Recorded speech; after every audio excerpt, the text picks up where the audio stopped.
Hello students, good morning.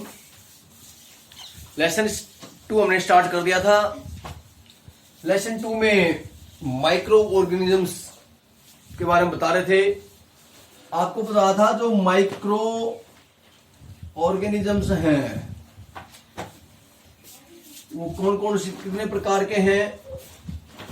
Virus, bacteria,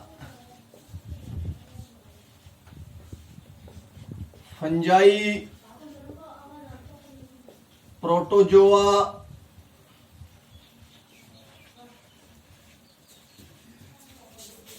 और algae. ये 5 group आपको माइक्रो ऑर्गेनिजम्स के बताए थे। इनमें से जो वायरस है, वायरस ये भी माइक्रो ऑर्गेनिजम्स हैं, लेकिन ये रिप्रोड्यूस करते हैं। दे रिप्रोड्यूस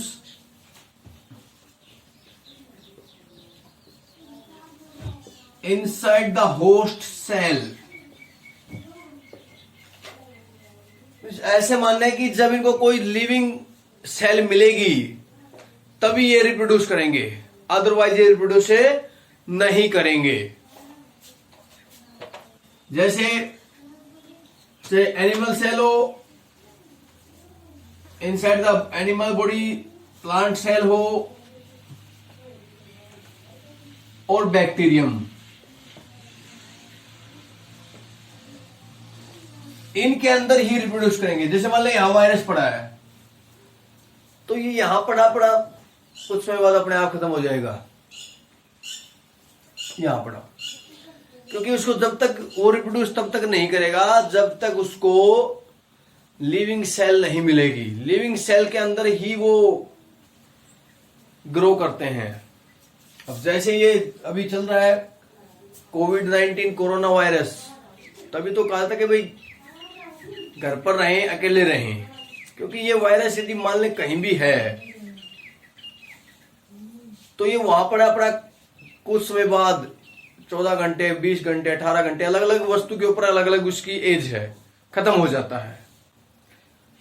तभी तो कहा जाता है कि हाथों को अच्छी तरह सैनिटाइजर से, साबुन से धोएं, ताकि मान लीजिए हमने किसी वस्तु को छुआ, बाई चांस वहां वायरस वगैरह लग गए उसके, तो वो साबुन के साथ चले जाएंगे, नीचे चले जाएंगे जमीन में या कहीं भी जहां सिंक में साफ कर रहे हैं, तो वहां वो वायरस खत्म हो जाएगा। क्योंकि वायरस लिविंग सेल के अंदर ही जीवित रहते हैं।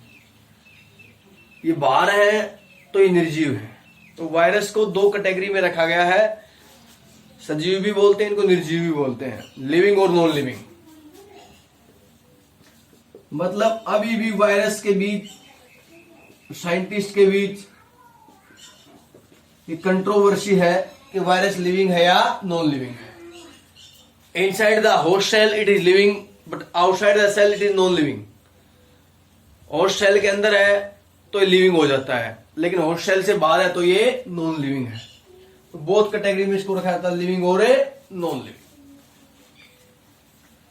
ये वायरस के बारे में। वायरस से डिजीज फैलती हैं, वायरस से रोग फैलते हैं। जैसे कॉमन कोल्ड, जो जुकाम है, इन्फ्लुएंजा है, डाइसेंट्री है, इन्फ्लुएंजा, कॉमन कोल्ड, जुकाम, ये वायरस के द्वारा होते हैं। कफ, पोलियो, चिकन पॉक्स,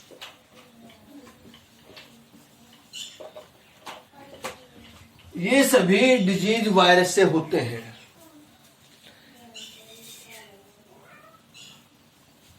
इसके साथ साथ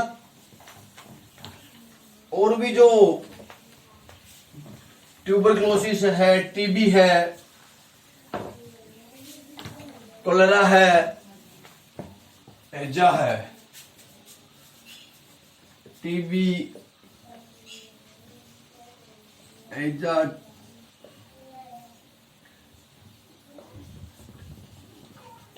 टाइफाइड, ये जो बीमारियां होती हैं ये बैक्टीरिया से होती हैं, बैक्टीरिया से, बैक्टीरिया से।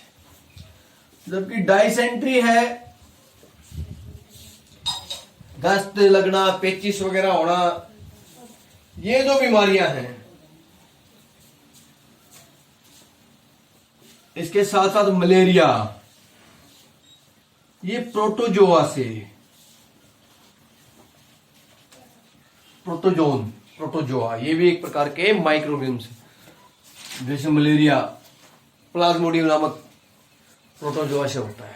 प्लाज्मोडियम, प्रोटोजोआ एक प्लाज्मोडियम, जो मच्छर है, मादा Anopheles, female Anopheles, they are carrier of the Plasmodium. वे उस प्लाज्मोडियम के वाहक हैं, उसको अपने साथ लेके जाते हैं। जैसे इन्फेक्टेड पर्सन को मच्छर ने काटा, उसके अंदर उसके ब्लड के अंदर प्लाज्मोडियम है, अब वो उसके ब्लड से मच्छर के पास आ गई, अब मच्छर फिर दूसरे व्यक्ति को काटता है, तो जहां वो उसके ब्लड में मच्छर के द्वारा प्लाज्मोडियम एंटर कर जाते हैं। इस प्रकार एक व्यक्ति से दूसरे व्यक्ति में मलेरिया चला जाता है बाई मॉस्किटोज, मच्छरों के द्वारा। मच्छर फैलाते हैं उसको, होता किसके कारण है मलेरिया? मलेरिया मच्छरों से होता नहीं है, ये फैलाते हैं उसको, होता है प्लाज्मोडियम नामक प्रोटोजोआ से। तो माइक्रो ऑर्गेनिज्म्स डिजीज, बहुत सी डिजीज काज करते हैं माइक्रो ऑर्गेनिज्म्स। अब क्वेश्चन ये उठता है कि माइक्रो ऑर्गेनिजम्स कहां रहते हैं, रहते कहां हैं माइक्रो ऑर्गेनिजम्स, रहने का स्थान क्या है इनका, माइक्रो ऑर्गेनिजम्स का रहने का स्थान क्या है? Where do microorganisms live, रहते कहां हैं सूक्ष्म जीव, कहां रहेंगे सूक्ष्म जीव? ऐसी कोई जगह नहीं जहां वो नहीं रह सकते, एवरीवेयर दे लिव, एवरीवेयर, हर स्थान पर मिलेंगे। In animals, in plants, in soil, in air, in water, in hot spring to marshy land,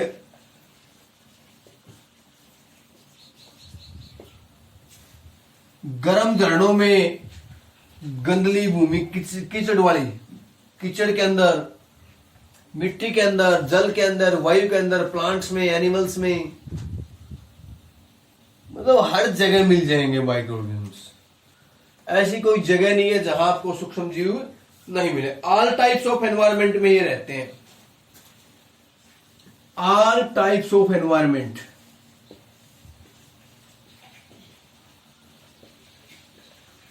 सभी प्रकार के एटमॉस्फेयर में जीवित रहते हैं। आइस कोल्ड टेम्परेचर में से लेके हॉट स्प्रिंग, गर्म झरनों तक, बहुत ही ठंडे स्थानों पर भी मिलते हैं, बहुत ही गर्म स्थानों पर भी। रेगिस्तान में मिल जाएंगे आपको, ठंडे से ठंडे, गर्म से गर्म स्थान पर भी मिलते हैं। जैसे अभी आपने कोविड-19 जो कोरोना वायरस है, इसके बारे में अफवाहें चल रही थी कि अभी जैसे ही गर्मी आएगी ये वायरस अपने आप खत्म हो जाएगा, लेकिन आपने देखा होगा इंडिया में अब जब 40-41 पहुंचा तो ये और पीक पर फैलने लग गया। टेम्परेचर का कोई इफेक्ट नहीं है इसके ऊपर। तो ऐसे ही जो माइक्रो ऑर्गेनिजम्स हैं एवरीवेयर रहते हैं, हर स्थान पे आपको ये मिल जाएंगे, ऐसी कोई जगह नहीं है। कुछ माइक्रो ऑर्गेनिजम्स दूसरे जीवों पर ग्रो करते हैं, ग्रो ऑन अदर ऑर्गेनिजम्स। कुछ सोलिटरी होते हैं, अकेले रहते हैं, जैसे अमीबा, अमीबा अलोन रहता है, अकेला रहता है। जबकि बैक्टीरिया फंगस है, ये कॉलोनी में रहते हैं। कॉलोनी का मतलब समूह में इकट्ठे रहते हैं, तो ये इनका रहने का स्थान है। तो इतना ही करेंगे आज, यहां तक पढ़ लेना, अच्छी तरह वीडियो देख के समझ लेना। ये ध्यान रखें कि अभी कोई गारंटी नहीं है कि पता नहीं गवर्नमेंट के हाथ में कितने दिन तक बंद रखती है, तो ये अब पता नहीं कितना टाइम आगे सिलेबस स्कूल में मिलेगा करवाने का, कितना नहीं मिलेगा, कुछ नहीं पता अभी। तो जो वीडियो डाले जा रहे हैं उनको सीरियसली लें, पढ़ें, बुक अपनी खरीद लें, बुक में से लेसन पढ़ें, फिर वीडियो में समझें, कोई समस्या तो पूछें। याद का काम बता जा रहा है याद करें, लिखने का काम दे जा रहा है लिखें, सभी सब्जेक्ट के लिए। ये ध्यान रखें। धन्यवाद।